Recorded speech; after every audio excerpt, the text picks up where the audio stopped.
это карха, дома дор, выиграть тоже, а я там я. 17 век, атлас истории средних веков. Выиграй, удалось. Вы что там ждете? Осетия, Дагестан, вы что? Хара. Чечня, юхал. Вот в 17 веке ее карта. Чечня моялась. Каспица. Дербент, между Персией и Чечней. Цатиеш были доца, им было даже больше. Цан дагайдеш. Ой, теперь тоже лабох, да, спошешь. Низ Каспица границы.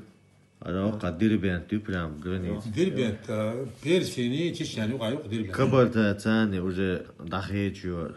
Ой, границы, а мне легкого. Субханаллах, шардаллах, тадаллах. Ему дондо. И выиграть. Черное море, а же он мелгена бахтинц бази. А 12 век карт мугинос. 12 век карт я Чечня, мы Черное море хайохшу. Вот, игина сона. Анапи хайохшу. Да. 12 век. 12 век. Да. Субханаллах. Ну, чего, побила. Да. Его последние 17 веков. Вот он сустадах, он сколько это лет. Да, попал, да.